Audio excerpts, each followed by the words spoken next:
Shareholders delivered a loud message at Citigroup's annual meeting in Dallas yesterday.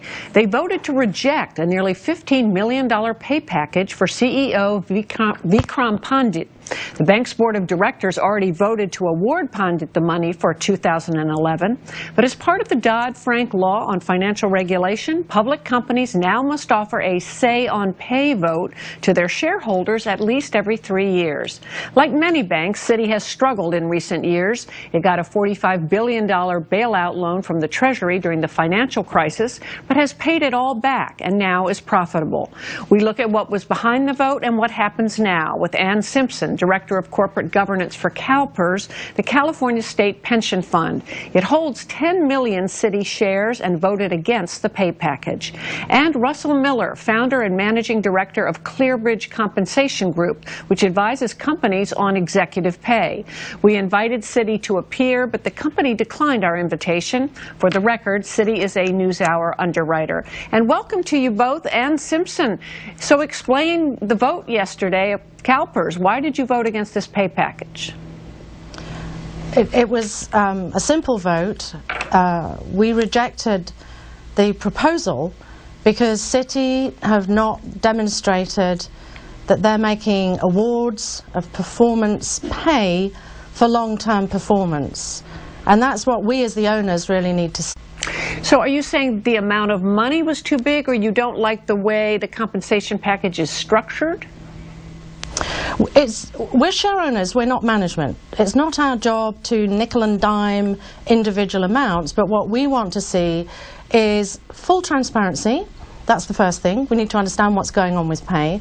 And we also need to see that performance targets are anchored to the long term. And that information was simply missing. And remember, Mr. Pandit joined as chief executive at Citi. The share price then was something in the order of $340 per share. When I looked yesterday afternoon, it's hovering just over $35. So because we're long-term owners, we're still looking at not just what's happened since the financial crisis, we're really looking ahead. That's our focus. Russell Miller, turning to you, the bank had offered a rationale for this pay. What was the rationale, and did it relate to some of the issues that Ms. Simpson just raised? Yeah, thank you. It does relate. The first thing I think it's important to recognize is Citigroup, like many and most companies now in the current environment with the shareholder vote, are certainly aiming to design their pay programs so that the payouts for CEOs and other members of management do correspond with the underlying performance of the company. And that was exactly Citigroup's rationale in this case as well. Their point of view, as described in their proxy, was that they believe that Citigroup had strong performance for 2011, and even more importantly, they believe they've established a strong foundation for continued growth at the company. They also pointed out that, at least in terms of salary, Mr. Pandit took just $1 a year in 2009 and 2010. Didn't they make a point of that? They recognized that his base salary was $1 a year in the prior years, although there was no indication, no suggestion that this was intended to be any type of makeup. This was really viewed as, we want to recognize the company's turnaround, the company's performance, and the CEO, Mr. Pandit, who's led us there. They also recognized that they were one of the companies that received government funds, and that they fully paid back the government, and that there was what appears to be, at least among the board, certainly within the company, a view that the performance was strong and it supported the payouts that they determined for Mr. Pandit. And Simpson, back to you. Shareholders, even since this Dodd-Frank law has gone into effect, they rarely vote against pay packages. Why do you think it's happened now? And how much did this new legislation, this new law, have to do with it?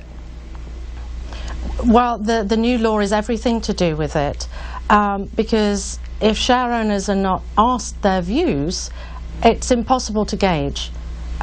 We've not had the ability to vote on the policy on compensation in the United States. That rule's been around for a long time in other places like Australia, the UK, Norway. We've not had it in the United States.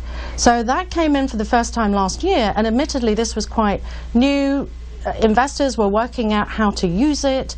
Is this a nuclear attack? Is it just a feather duster? What signal are we sending? And I think what we're seeing now is that investors, the majority of investors, have got well thought through frameworks for looking at long-term targets, and also I think in the banking sector particularly being concerned that there is a robust risk strategy that wraps around the returns, because we know chasing short-term returns was one part of the reason the financial crisis took us to the edge.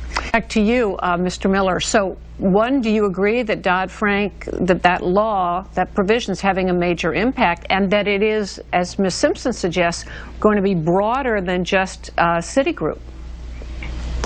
No question that the Dodd-Frank Act and the specific provision that allows for shareholders to have a say on pay and take an active vote and express their views has been a significant step in this direction.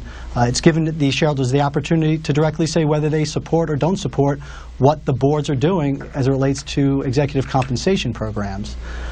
Also, what we're seeing as a result of these votes, while they're non-binding, boards are taking these votes very seriously, and we are seeing changes as a result. Well, so back to you, Ms. Simpson. Now, what do you actually expect to happen here? Because I hadn't realized this when I first heard the news yesterday, but this is a pay package that was not only voted on last year, but a lot of it was paid last year. What are you looking for the board of directors of Citigroup actually to do with this vote? Well, we don't have the ability to rewrite history. What the board has done, the board has done. We have to be looking forwards. We're long-term owners. We're going to be around for a very long time. Advice to the board is it's time to roll up your sleeves, go back to the drawing board and come back to shareholders with long-term performance targets, risk-adjusted, that really make sense. And so, Mr. Miller, to you, so the idea of, well, first of all, explain how this, if you can, the pay was, very briefly, was structured. How much of it actually has already been paid, and do you see a prospect of any kind of clawback? So it's interesting because the pay was structured, the $15 million that he was quote-unquote paid for 2011. Of that, about $7 million of the $15 million was paid in 2011 or early 2012. The balance of it, about $8 million, is actually deferred over the next 4 years. And will be subject to clawbacks or reductions depending on performance over the next 4 years. But ostensibly, the intent is to deliver that $15 million to him over that time frame. So, one final thought from each of you, very briefly. How much of this do you believe, and Ms. Simpson, I'll begin with you, was also affected by the general national debate that's been going on for now a year about both inequality, income inequality, and executive pay? The United States celebrates success. That's a great feature of American culture. And therefore, if there's any complaint about pay, it's because performance has not matched up. Pay for performance is understood. Pay for failure or pay for underperformance, no. Brief final thought from you.